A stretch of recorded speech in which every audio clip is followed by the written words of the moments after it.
नमस्कार। ज्योतिष विषय के अंतर्गत आज हम लोग इस वीडियो में बुध के ऊपर बात करेंगे। बुध किस प्रकार का ग्रह है ये जाना जाएगा। तो बुध, जैसा कि नाम से ही समझ में आ रहा है, बुद्ध मीन्स बुद्धि, तो ये बुद्धि का कारक है और ये सभी जीवों में बोध का स्वरूप है। सभी जीव स्वयं के बारे में क्या बोध कर रहे हैं वो बुध ग्रह के कारण पता चलता है। अब ज्योतिष विषय में इसको और समझना है तो ये जानिए कि ये मिथुन राशि और कन्या राशि का स्वामी है। मीन्स जब मिथुन राशि और कन्या राशि में बुध जाएगा तो स्वग्रही हो जाएगा और वहां विशेष फल अच्छा देगा। मगर कन्या राशि में भी इसके बड़े विशेष हैं। 15 डिग्री पर जाकर ये उच्च का होता है, इसलिए 0 डिग्री से लेकर के 15 डिग्री तक का जो स्थान है कन्या राशि में वो बुध का उच्च राशि की संज्ञा मिलती है। 15 डिग्री से लेकर के 20 डिग्री के बीच में यदि बुध है तो उसको मूल त्रिकोण की संज्ञा मिलती है, उसका मूल त्रिकोण स्थान है। और 20 डिग्री से लेकर के 30 डिग्री के बीच में यदि बुध है तो उसको उसकी स्वग्रही की संज्ञा मिलती है, स्वग्रही समझा जाता है। इससे एक बात और समझ में आती है कि कन्या राशि में ये इसका पूरा स्थान है, ये उच्च भी है, उच्च का भी है, मूल त्रिकोण भी है और स्वग्रही भी है। कन्या राशि पृथ्वी तत्व की है, पृथ्वी तत्व, और ये जो ग्रह है वो रजोगुणी ग्रह है। तो रजोगुणी ग्रह और कन्या राशि पृथ्वी तत्व से के साथ जब मिलता है तो व्यवहारिक ज्ञान बहुत देता है। जीवन में व्यक्ति को बहुत अच्छा व्यवहारिक ज्ञान होता है। इसके साथ साथ जब आप इसको और समझेंगे इस ग्रह को तो इसके मित्रों को अगर आप देखेंगे तो इसके मित्र जो है सूर्य और शुक्र है, दोनों पड़ोसी।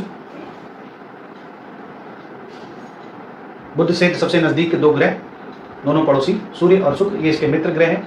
मीन्स जब बुध सूर्य के घर में यानी सिंह राशि में और शुक्र के घर मीन्स वृष राशि और तुला राशि में रहेगा तो ये मित्र ग्रह का फल देगा, अच्छा फल देगा।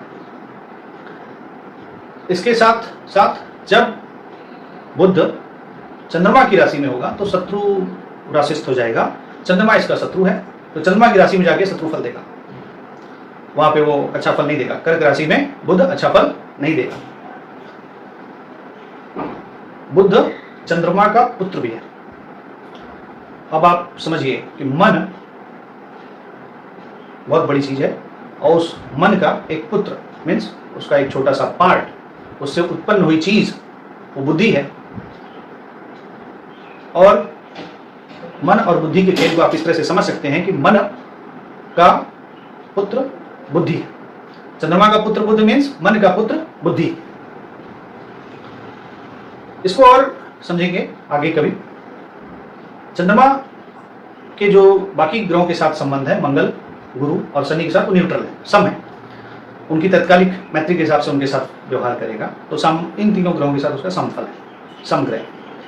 बुध यदि लग्न से संबंधित हो तो व्यक्ति को सुंदर काया, आकर्षक काया देता है। व्यक्ति बहुत अच्छा वाक्पटु होगा, बात में बड़े गूढ़ अर्थ वाले बात बोलेगा और बुद्धिमान होगा, व्यक्ति चालाक होगा, निपुण होगा, किसी भी कार्य में करने में निपुण होगा, सक्षम होगा। बुध जो कफ, वात, पित्त, कफ में अगर हम लोग देखें तो मिश्रित फल देता है, मिश्रित प्रकृति देता है। इसकी कफ और पित्त की मिश्रित प्रकृति देता है।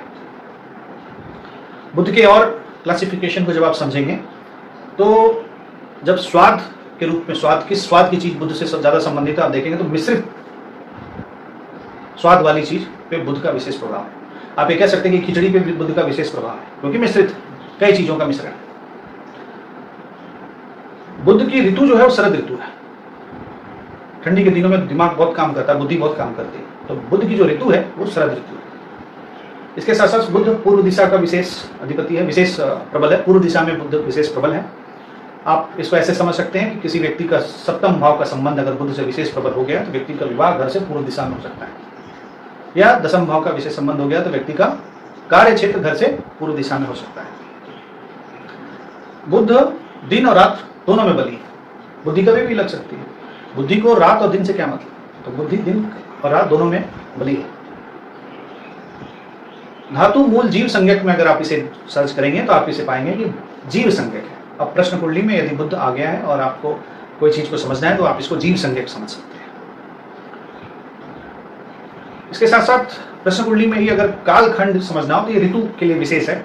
तो अगर प्रश्न कुंडली में आपको कुछ मिल गया और आपको पता चल गया कि भाई फलाना कार्य बुध की वजह से होगा, मगर कब तक होगा आपको जानना है, तो आप ये देखिए कि बुध की वजह से अगर हो रहा है तो बुध ऋतुओं का स्वामी है, ऋतुओं पर विशेष उसका प्रभाव है। तो उसको ऋतु वाइज देखेंगे तो जिस ग्रह की राशि में बैठा है उस ग्रह के ऋतु में कार्य होगा। उदाहरण स्वरूप यदि सूर्य की राशि में बैठा है तो ग्रीष्म ऋतु में, मंगल की राशि में बैठा है तो ग्रीष्म ऋतु में, चंद्रमा की राशि में बैठा है तो वर्षा ऋतु में, स्वयं की राशि में बैठा है तो शरद ऋतु में, गुरु की राशि में बैठा है तो हेमंत ऋतु में, और शुक्र की राशि में बैठा है तो बसंत ऋतु में, और अगर शनि की राशि में बैठा है तो शिशिर ऋतु में आप इसको समझ सकते हैं। इस प्रकार से बुध को का एक छोटी सी परिचर्चा हुई हमारे आपके बीच में। बुध वैसे कम्युनिकेशन के लिए माना जाता है, वाणी के लिए माना जाता है, और बहुत अच्छा लेखक, पत्रकार, एडवाइज़र बनाता है, रचना करने में विशेष बनाता है लोगों को। ये छोटी सी परिचर्चा एक बुध के ऊपर हुई। आगे हम लोग गुरु के ऊपर बात करेंगे। आपने वीडियो देखा, इसे लाइक करें, शेयर करें, सब्सक्राइब करें। धन्यवाद।